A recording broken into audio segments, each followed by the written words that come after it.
everyone, and welcome back to another round of Doodle Therapy, an interactive drawing show here on Adobe Live. It's great to see everyone in the chat. I'm back again after our week off. My name is Alice. I am an illustrator and your host, and we're joined today with the amazing Susan Lin, aka Mint Melodica. So let's all welcome Susan. Hi, Susan. Hi, everybody. Thanks for having me. Yeah, it's so great to have you on, and I'm super psyched personally for the theme of this, session. So, but before we get into introductions, I just want to say hi to everyone in the chat. If you're joining us live, feel free to, introduce yourself, maybe share where you're tuning in from. And our random question of the day, just to start, is simply, how are you doing? I'm just curious. Just this past week has been really crazy and stressful for a lot of people. So I'm just really curious how you're doing. And we'll get to sharing that in a bit. And if you're new to Doodle Therapy, this is an interactive drawing show here on Adobe Live. We're on every other week. And the way it works is that with every week that we're on, we feature a very special guest and a doodle theme that is related to that guest's specialty. So this week we have Susan on, and we are going to be diving into the world of mechanical keyboards and custom keyboard design. Since this is an interactive show as well, you are totally invited and actually welcomed to draw along. In the past, the way it's worked is people can submit their doodles as per our prompt. And then at the end of the week, I will select a winner to receive a giveaway prize based on those who submit. So more on that later. And also because this is interactive, if you have any questions about what we're doing, or sometimes I'll ask for input from the chat, you are also totally encouraged to participate. So hey to everyone. Hey to Stephanie, who says that this is their first time, to Rigoberto, to Remy, Kira, Marzier, Brittany from Colorado, and Monica. So hi everyone, there's a ton of people joining. And so it seems fitting that we'll just dive straight into introducing our special guest, Susan. Welcome, Susan. Thank you again, Alice. I'm really excited to be here. Yeah, it's super exciting. So we've got some of your work and my work up on the screen. Do you mind telling us a little bit about yourself? Sure. I guess that's a pretty long history, but we're here because I design keycaps, and actually I have the physical manifestation of one of the slides on the screen right here. This is my candy bar keyboard with DSA Magic Girl keycaps. My keycaps are actually coming back for pre-order this Wednesday. So what I do, first on the design side, I design sets like this, and I'm also the COO of the key company, which is one of the vendors, the storefronts for mechanical keyboard goods.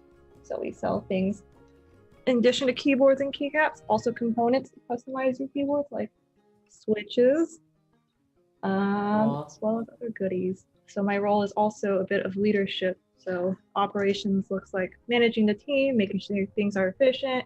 Anything I learned from doing my own designs, I integrate it for all our other designers. Yeah. Susan, you're much too humble. I'm going to brag a little bit about you. So Susan is COO of the key company, and she is the designer behind the Magic Girl Keycap set, which is now like a full keyboard set as well, collection. And if you're not sure what we're talking about, don't worry, we are going to get into discussing what is a custom keyboard in a second, but you can see some of her work here. And before that, she was a design manager and a product designer at various tech companies as well. And I, like I mentioned, am an illustrator and a muralist. I'm your host here on Doodle Therapy. And here's some of my work. You can see, my work at places like Autodesk, Phil's Coffee, I painted for Coach, etc.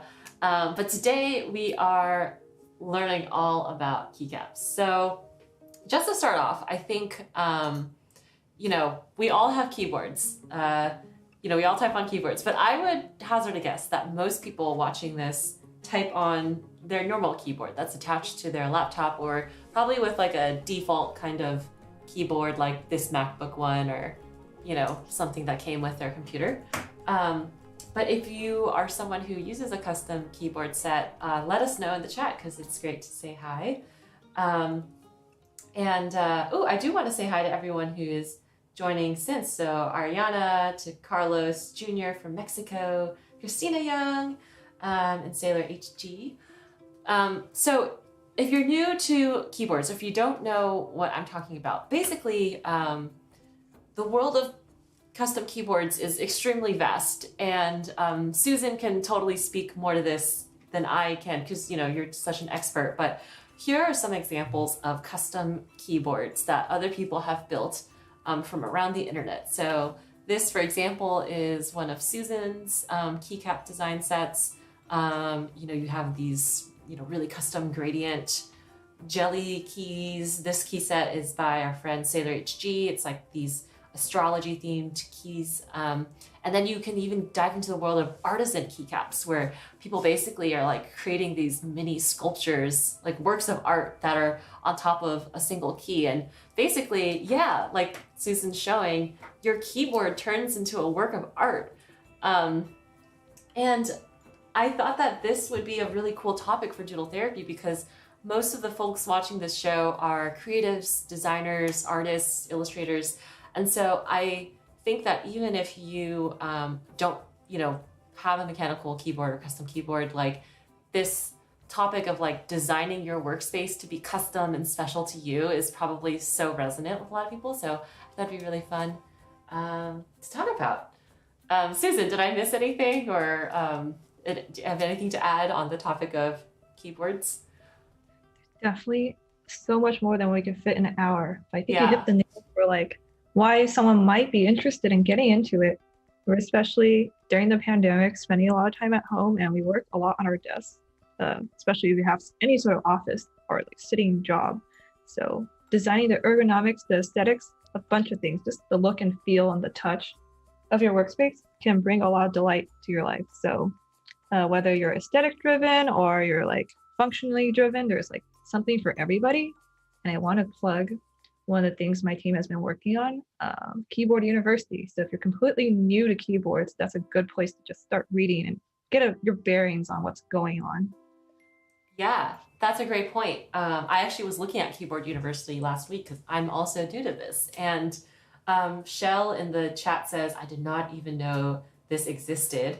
And a lot of folks in the chat, like Brittany, Monica, Sandra says, I'm deep in the mechanical keyboard rabbit hole, LOL, are also into keyboards as well. So yeah, I think, like you said, Susan, it's just such a cool combination of like function, for example, ergonomics, comfort, your typing ability and performance with like art and design. So that's really exciting. So Susan, like you mentioned, you are, you work at, for the key company, and you are also the creator and designer behind these really popular Magic Girl key sets, which I think is like a cool combination of keyboard and icon design, or, you know, graphic or illustration design. Thanks. Yeah. Definitely think it's one of the most compelling parts of the hobby, especially if you're a creative who's interested in designing things. One of the programs I've created at the Key Company is our artist collaboration series. So we first did that for desk mats, which is, if you don't know what a desk mat is, it's actually a giant mouse pad. Google it, you'll be able to find it. Yeah, it makes the typing experience so much nicer because it's like your desk is this like soft surface now. Yes. Yeah. Kira says, can we post links in the chat? Sure, if it's relevant to the conversation, please feel free, especially if it's related to keyboards or keycaps.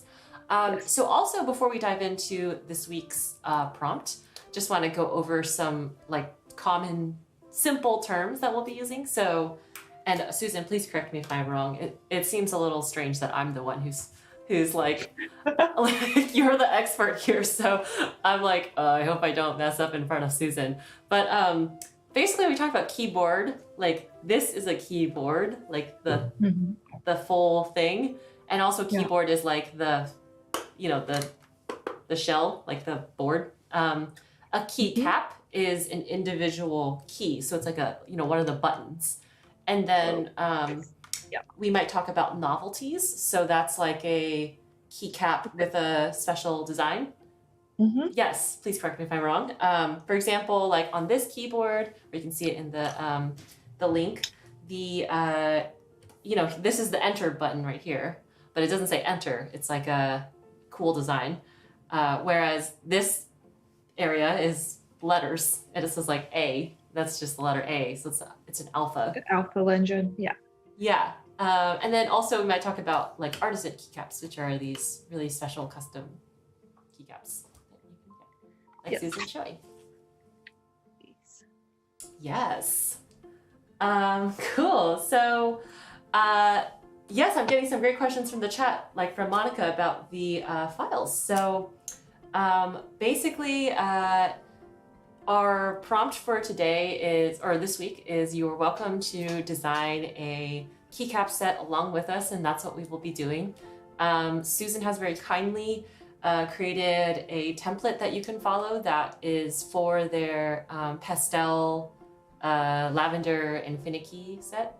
And it's linked in the description, and we'll also drop it in the chat. It's available both as a PSD and an Illustrator file. So thank you, Susan, for providing this for us. No problem. I figured this will be a very thematically appropriate base for everyone to work off of, especially for folks who don't know, Alice is part of a creative studio, and their name is Lavender Labs. So yes, I'm in a creative art studio, and our name is Lavender Labs. So basically, it's really helpful how Susan split it up. You've got the, I don't really know what these are called, the labels, and then the modifiers, and then the keycaps themselves, and then the background. So you can create clipping masks, draw on top of them, like what we'll be doing. And also, hi to everyone who's joining from the Cute Keyboard Club. Shout out to Chris, to Ren, from joining from that crew. Thanks to everybody. Yeah. I'm sure you all noticed, but I am wearing the Cute Keyboard Club jacket, so very exciting to see everyone get theirs in the mail lately too. Yeah. So, Susan, do you mind, now that we're starting to shift over to our actual drawing part of the stream, do you mind sharing what you'll be working on these next few days? Sure. So I have some plans to bring back my finicky pastel set next year.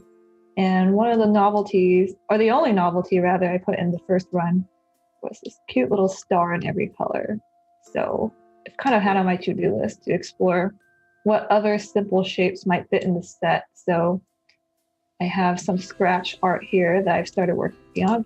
Over the next 2 days, I think it'll be very interesting for folks to see how these actually get translated and refined and placed on the actual keycaps. So I'll be replacing the text modifiers and seeing what a family of expanded novelties look like for pastel. That's so cool. It's cool to see the behind the scenes, because it's like we all use these products, and it's cool to think about like customizing them to your preferences, your taste. That's cool. So if you'd like to draw along, like I mentioned at the beginning of the stream, we are bringing back the giveaway and the submissions part of this show. So feel free to pull from our template or create your own. If you end up sketching or creating your own keycap, send it to me by the end of the week, so by Friday. You can find me online at @byAliceLee on Instagram, Twitter, Behance. Just message me somewhere with that information, and you'll be entered to win a giveaway, and the prize will be a sticker pack. So feel free to draw along. And for me, I am pretty new to the world of keyboards. I have gotten into it recently at the encouragement of some of my friends like Susan and Amy. So I will be creating spacebar novelties. So basically that's like just this key. If you imagine that that's like the accent key with like a piece of accent art, and creating artwork that goes on top of it. Very excited to see Alice's novelty space-bars. There are some pretty cute ones on the market, but this will be next level. Psyched. Yeah, so it's really simple to pull from Susan's template. So basically, it's so simple. If you want to work on a specific key, like let's say you only want to work on the purple keys, then you could just rasterize that layer and then pull those shapes over. So what I did is I took this space bar and then I have brought it over here, and I actually just wanted to see what it would look like with some existing art on top. So like I just dropped in, this is just a random illustration that I did like, 2 years ago. And I dropped it in. And I think that something like this would look really cool, just like on your keyboard. So the way that I'm going about thinking about this, since I'm new to keycap design, is I'm basically making a really long illustration that is specifically for the space bar. So it's very long and horizontal. And at the same time, I want it to be like clear and legible since it's going on such a small space. But at the same time, maybe bring a little bit of whimsy to the grid layout of a keyboard, and also tie into the existing lavender pastel color scheme. So yeah, that is my approach. Nice.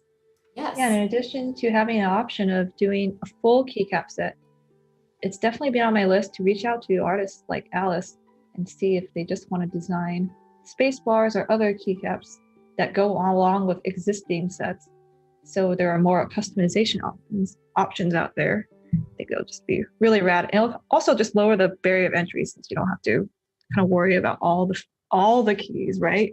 You can focus on like making the space bar really nice. Yeah, totally. So, we've talked a little bit about this at the beginning of the stream, and I've seen some comments in the chat, but if people want to get started with keycaps, if they're watching this and they're like, oh my gosh, a whole new world has opened itself up to me. You mentioned that like the Keyboard University pages by the Key Company are a good place to start. And I would also recommend, if you're into cute aesthetics, the Cute Keyboard Club is a group on Discord that is really enthusiastic about keyboards and encouraging each other on that journey. So you can check that out. But I'm really curious, Susan, how did you, originally get started with keyboards, and like what has your journey been like there? Yes, so it starts off with a little bit of a sad face, but I have really bad RSI. I have cubital tunnel in my right arm, so bad that I went to physical therapy for half a year. So you imagine in this room, there's a bunch of people who they're like pro sports player, and then there's me, this nerd who types too much on their keyboard in a bad posture. So there was a bit of a path of recovery for me. And then after that, I just got more serious about like making sure I have the right posture. My setup is actually functional to the point where I can like work for long periods of time and not hurt myself. And I also have an Ergonomics keyboard, which I'll unplug it here and show it on camera. It is a split keyboard. Ooh, with fancy. 2 halves and tenting, so you can place it in a spot that makes it so it just doesn't pinch your nerve as hard. And you can also maybe see I have a weird alpha layout. I typed in Dvorak, which supposedly helps with that as well.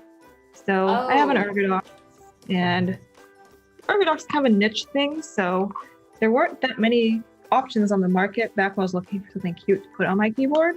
So I decided, well then, let's just try to figure out how to make it. I want it, maybe someone else wants it. And that's how I more or less accidentally got in touch with Jason, who is the CEO of the Key Company. We hit it off as business partners, and I wasn't really planning to quit my tech job for this, but it just worked out, and we had a really good working relationship and a friendship now too, where we're just creating this company that not only brings these keyboards and keycaps to the market, but like I have like my own aspirations. Like I really want to build out our artist collaboration series, for example, because paying artists is like one of the things that brings me a lot of joy. Yeah, that's such a cool story. I was actually looking at your Instagram to find pictures to put in the bio section. Mm-hmm. And I, as your friend, I thought that you had been doing keyboards for a lot longer, like a keyboard design. Oh And yeah. I was really surprised to find, I think like the earliest keyboard design that you had posted was from like Q1 2019, which is Yeah. just over a year ago. So it's so inspiring and like mind-boggling that in just that short amount of time, your just passion for this has taken you from a totally different industry and now like squarely in the world of keyboard.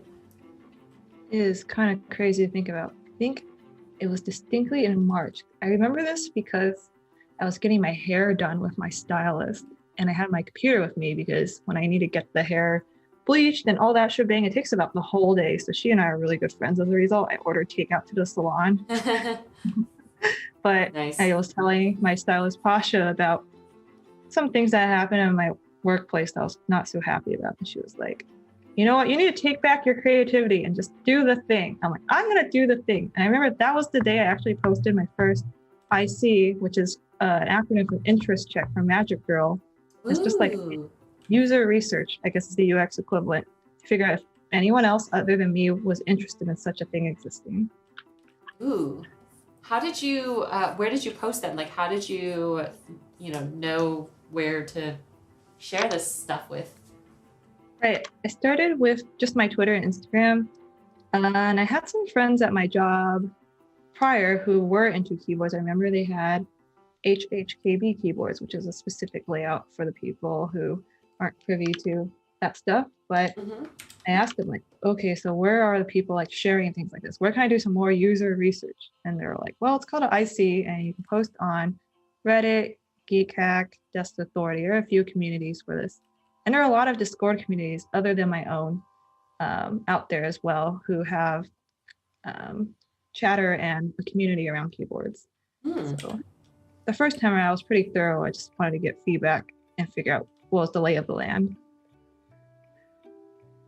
That's so cool. It's really inspiring. I think one common theme that I noticed amongst the chat conversations that we have on the show it's just about like, how do I go from passion project to making this more of what I'm able to do every day. So I think it's just really cool to see your story. And if anyone has questions, definitely feel free to ask Susan, because she's gone through that process. Cool. Very cool stuff. And when you were working full-time, how did you balance the demands of a full-time tech job, which, as we both know, can be very intense, with this new passion, which is for keyboards? Admittedly, I did not do a great job, which was one of the biggest drivers where I ended up leaving the job for doing this full-time. Since there were definitely moments where I felt like I was doing two things, which was very tiring. I think especially with my RSI injuries, I had to be very brutal about what I said no to. So I was a lot better at the time, at least, saying no to things that didn't make sense. But definitely came to a breaking point earlier this year. So I guess for folks who aren't aware, I left my last tech job in May of this past year and joined the key company full-time in June. And this was related to the pandemic, especially when COVID hit. My mental health wasn't as solid as it normally would have been, so that definitely made it harder to sustain essentially what was two roles. So the encouragement and chats from a lot of people I trusted, I made the leap of faith and decided to do this full time. So it looked really, I guess it does look really easy on the outside, but there was a lot of conversations back and forth and just like putting a lot of faith and trust into the people. Totally.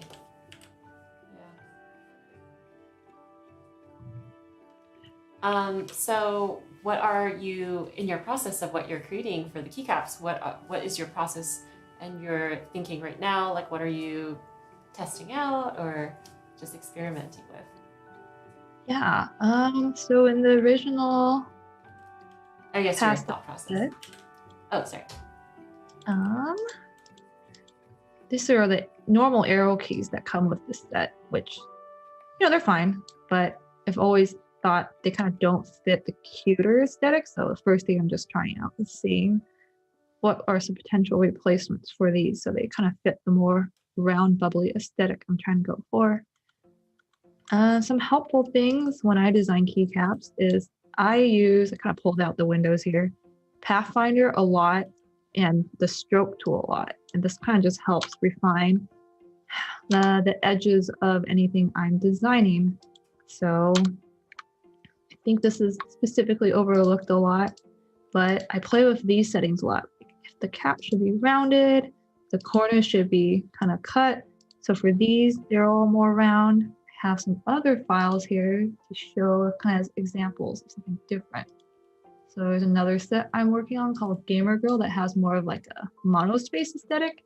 And for these novelties, I am using a thinner stroke and having the corners kind of a little more pointy than my Magic Girl or pastel sets. So depending on the aesthetic, I'm just like futzing around with the settings a lot to get the look and feel and create that design system.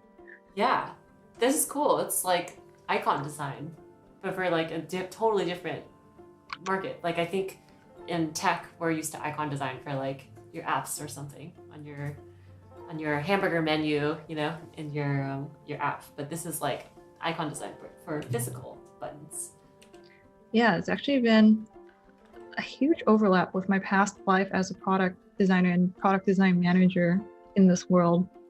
Like the vocabulary changes, but the principles have been really similar.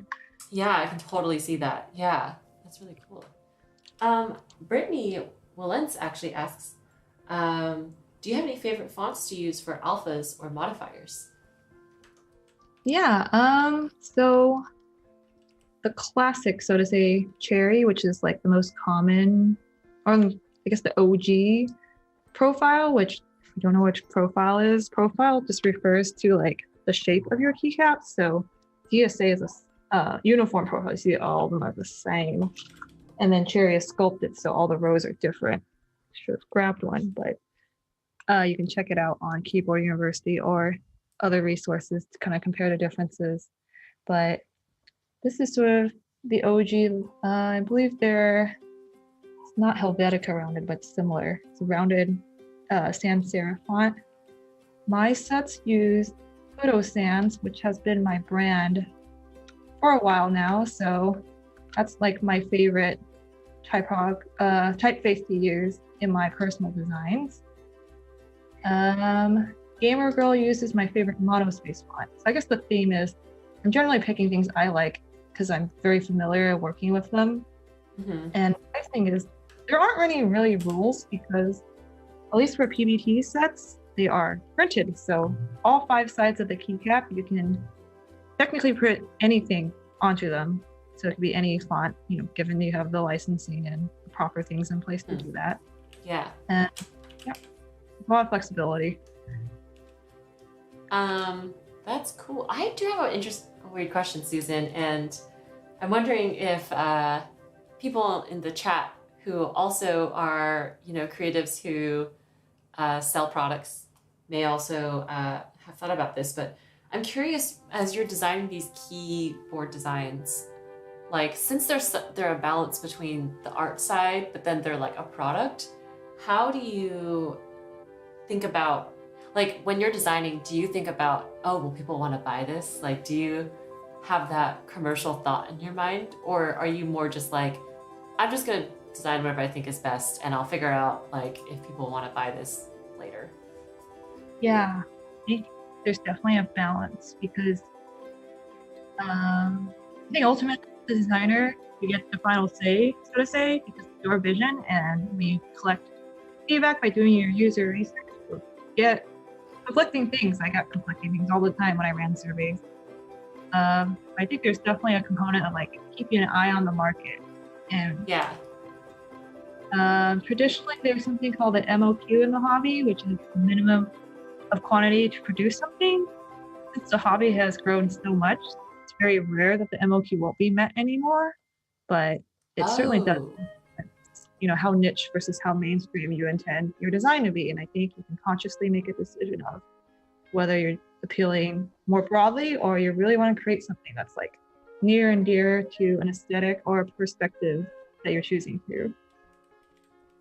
Yeah, that's interesting. Then I'm always curious about when I see creators like yourself who are really making stuff that feels very personal to them. Like it feels like it's your aesthetic or, from the lab of mint, and I'm always curious like what that balance is that people strike, and how present that thought is when they're designing it. So yeah, thanks for sharing. No problem.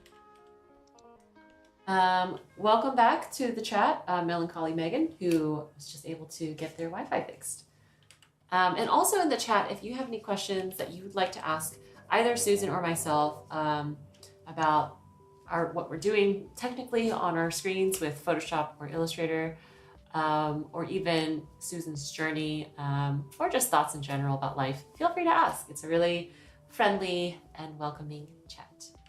And like I mentioned, if you would like to draw along and create your own keycap designs, you're totally invited to, and I would love to see it. It'd be really fun.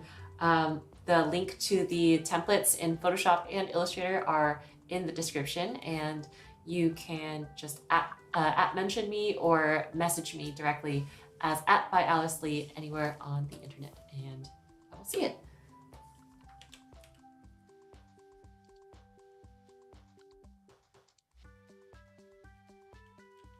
I also had a random question, which is, what do you think has been, I feel like I have a biased view of mechanical keyboards because you and our friend Amy are so into it. So I see a lot of updates in my feed naturally because I follow both of you. And I'm curious like what you have noticed in the landscape of mechanical keyboards, since you mentioned that it has gotten more popular over the years, and there's like more designs emerging, but like what do you see for keyboards, I guess, in general? That's a good question. Certainly the diversity of what's available has increased since I've started, even just last year. Again, I created Magic Girl because I couldn't find anything like it on the market. If I found something similar or kind of what I had in my brain in terms of what I wanted to purchase, I probably would have just bought it and never gotten into this mess. But because it didn't exist, I think I'm definitely very conscious of the fact that a lot of femme aesthetic keycaps and keyboards have started to populate the market, which is really nice to see. The keyboard club, the Discord server that I started, was like 50 people. Maybe a little more than 50. It was around 50 people when I ran my first group buy though. Oh, group buy is a very fancy way to say a group pre-order. So that's what that means. And then we saw more of the explosive like growth in our community more recently, like the past few months, especially in March or April. It was kind of unexpected that we, of course, had the pandemic, but I think that definitely contributed to the demand of mechanical keyboards, since people are thinking about their home setups a lot more, and they need hobbies that are safe to do at home. It's a good one to have for that reason. So on the like vendor side, where I am working for the key company, one of our challenges has been to figure out how to meet that new demand with our supplies. And not like we don't want to manufacture more things, just like our partners physically cannot. They're at capacity. So these are some of the creative and like operational struggles that we're overcoming. I'm sure we're not the only ones thinking about these things. Yeah, that's so interesting. And I'm glad to hear that the landscape is diversifying as well, as a newbie to the keyboard world myself. Yes. Blatantly has a wonderful question, which is, can you speak to the inspiration behind the novelties of DSA Magic Girl, which I am pulling up here on my screen for those in the chat who are wondering what DSA Magic Girl is about. Yeah, I grew up on 90s shoujo anime manga, so I wanted something that was a callback to that. So two of the more popular series are represented in those keycaps. And in terms of the design system I created, to like actually design the icons themselves. I guess it's not immediately obvious unless maybe the person is a designer or artist themselves, but there was like a pretty thorough design. Actually, I'll pull these up. This was the file I worked off of. You can actually see some of the more messy process on the edges. So cool. But we get to see the, behind the scenes. Yeah. That's so cool. So definitely, you can actually see one of the things I designed and potentially wanted to incorporate. It was actually something I actively decided not to put in the set in the end because it didn't really fit kind of the sparkly, uplifting aesthetic I wanted. And there were several. Design? The one that was specifically based on more of like a darker one that appeared in one of the series. And I decided, this was, magical familiars, magical symbols, magical shapes. So yeah, really could save it for later, but so cool. Sure, as we know from design and stuff, cutting out things is a huge part of the process where you have to make the hard decision that even if you put in the effort, maybe it doesn't fit in the end. But at least you went down the experimental route and tried, and so now you know that for future explorations. I also just want to say welcome to the chat to Austin Edwards, who says, hey, Mint. Nicole, hey, Nicole. And Shirley and Wenquan, who says, Wenquan, who says, love the colors, so fresh and so young. And Reverb Mike makes a really funny point, which is, he says, many keyboards look like 14-year-old dude. Toj say it's cool then that like people like Susan and many other talented keycap designers in the community are creating these beautiful works of art for your home office. Sarah Myers in the chat has a really interesting comment, which is that they're an engineering student in college, but they also love art and design. So they've been thinking about how to incorporate that passion into a future career. And I would say that is very resonant for me. I feel like in college I was, not really, I didn't really know how to incorporate my passions into the career, and it kind of came about both naturally and as a result of befriending a lot of people who had made that integration. Hello, everybody. Thanks for saying hi and coming by. Yeah. I also had a slightly technical background in my past life as well, so it's totally possible to not have to choose between the two and kind of figure out how to incorporate it all. Yeah, and I also think we've talked about this a little bit on the stream before, but I also think it's very like normal and also potentially, for most people, a good idea to do something unrelated at first because, if it's hard to get into your, dream, but as long as I think you make just a little bit of time for your work and you practice it every day, whether it's like 5 minutes, at the end of a long work day, just think about your project and maybe do a few sketches, or have it be like a full-on commitment after work that you spend like many hours on, like Susan for her project. I think that like your passions will eventually flow through, even if it's not necessarily a career, but it's always great when the career side works out, in my opinion. For sure. Yeah, I think I kind of said this earlier, but it does look like a lot of overnight success, but in reality, it's just over time, all these things, all these dots you're forming in these small ways connecting, keeping your eyes open to something that could be a really changing and like great opportunity to go towards that direction. Yeah, it's weird because for me, I mean, I've obviously, like anyone who has had a career, I guess, I've, encountered a lot of disappointments in my career as an independent artist. But the really interesting thing is like, the disappointment has come because I wanted something like an opportunity or a project and I didn't get it. I didn't get chosen for it. They chose someone else, or I got passed up for it.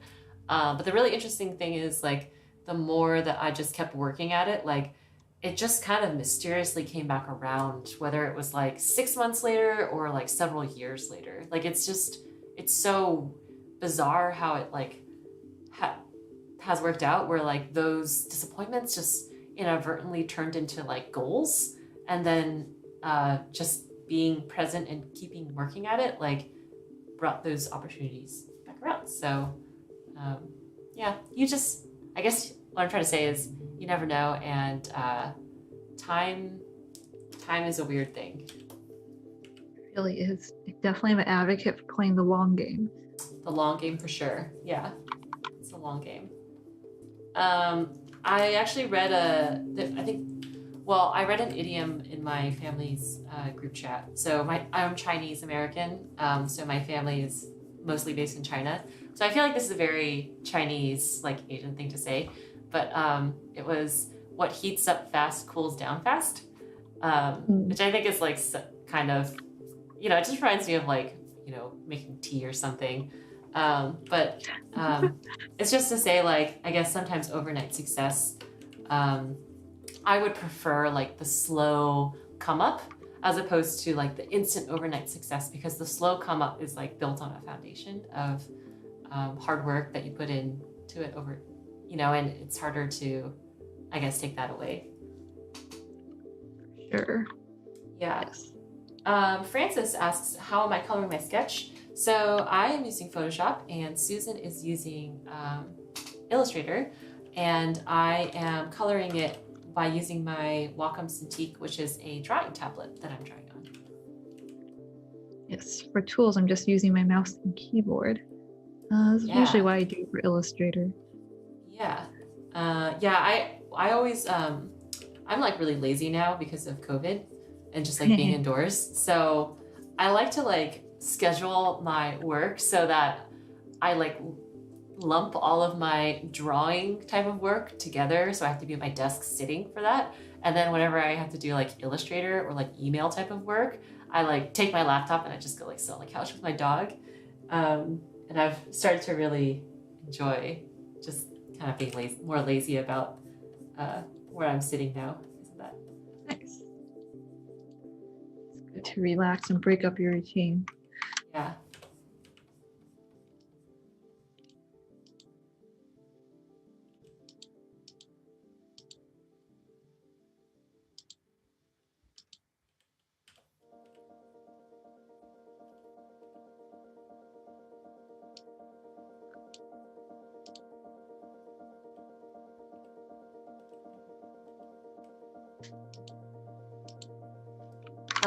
So since we were last on this stream about 2 weeks ago, I'm curious what everyone has been up to, if anyone's working on anything interesting, whether it's a personal project or a career project, and would love to hear if you're open to sharing about it. I feel like I have spurts of productivity when it comes to my personal shop. It's kind of like a small hobby of mine, and I don't want it to turn into a big operation. Like I like keeping it small and manageable. I like strangely enjoy packing up, my pins and prints and stuff, and just like going to the mailbox and just dropping them in. So I've been enjoying redesigning some enamel pins, and probably will do a restock for the end of the year. I see a question in the chat about my Ergodocs. I am a weird exception. I think there's some other Ergodocs users lurking in our chat who can maybe speak and round out my experience.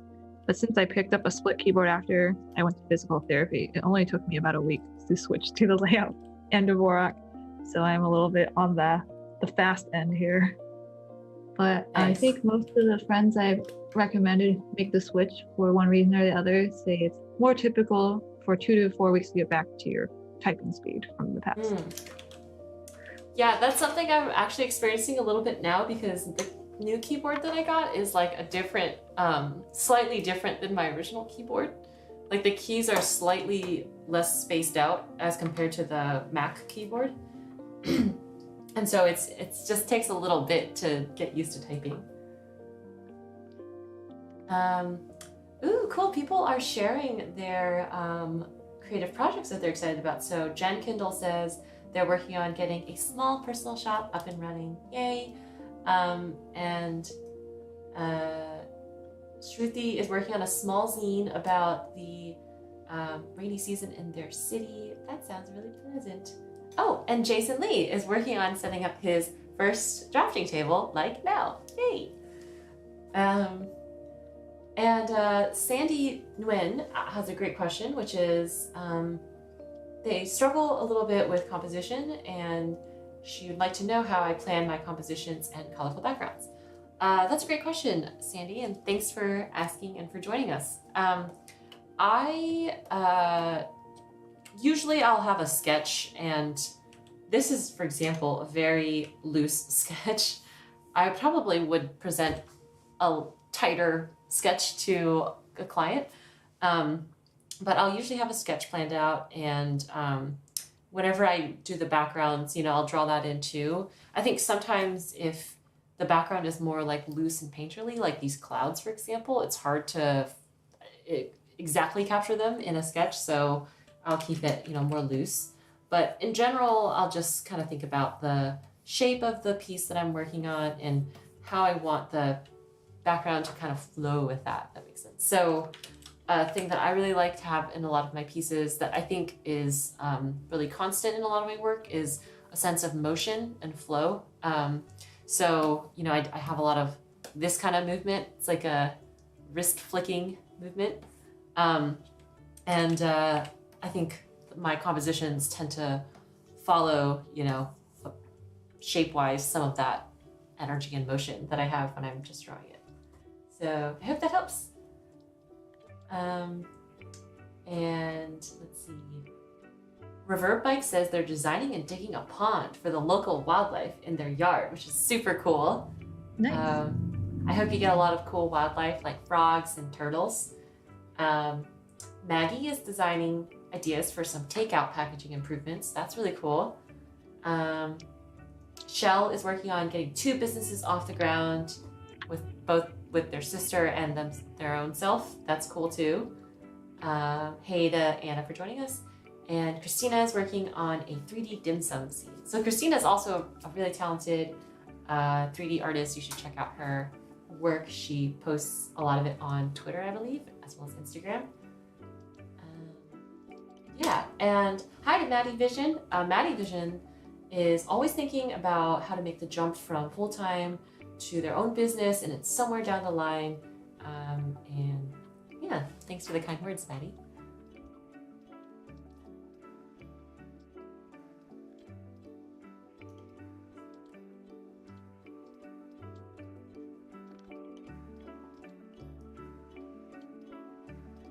I see a question about DSA is my favorite keycap profile. I actually don't really have opinions on if it's comforting, but it's more like because I value modularity in the keycaps I own, because I type in Dvorak, and because I touch type, so I actually don't really need legends. I like being able to put the keycap wherever I want on my keyboard.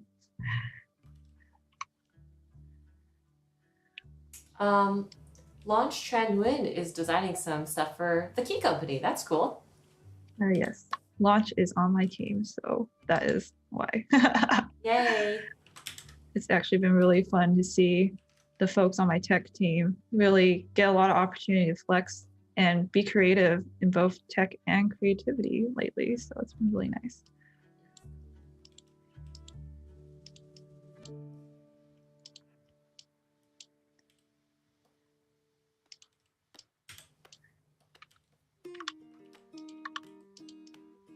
I have a question for you, Susan, and no worries if this is on the spot.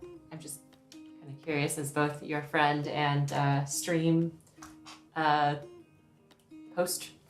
I'm curious, what are some of your big goals? And I don't know if goals is the right word for what I'm trying to ask. I would probably, I think dreams is more accurate. Like, what are your, big goals or your dreams for yourself creatively, whether it's related to keycaps or design in general or other fields? Yeah, definitely been thinking about it. My goals have changed, of course, since I've switched industries. Right now, I don't have enough time to do all the designs I want, so I definitely want to get to a more balanced state where, operationally we're in a good place, and I still maintain and manage that and do strategy, but hopefully spend like closer to 50% of my time actually working on my design line. And then in terms of like really long-term goals, things that are important to me have always been to bring more variety and the aesthetic I would like to see more in the world in general to the world. So maybe not necessarily in keyboards, but whatever. Paying artists more money. I could go on a huge rant about how art is really undervalued and that there are really not enough opportunities or companies that do a good job appreciating them. So always been on my mind. And then, yeah, kind of on the topic of switching career paths and stuff, I want to think about what is a way to kind of teach, inspire, and sustainably like encourage people to move into the paths they want. Since, we spend a lot of time at work, and maybe this is a critique on capitalism, but if we have to do that, make it as good as possible for everybody. We can do that. I love that. That's really nice. Yeah. Definitely acknowledge that I got partially lucky. I probably don't give myself enough credit, of course, but it really was luck that, I met the right person when I wanted to make my keycaps happen, and we gelled, and we're in business together now. Like, I definitely think luck was a huge component of that. I want everyone to get lucky in that sense. They find the thing or the person or the moment where they're like, this is it. I'm going to make the leap of faith now. Yeah. Totally.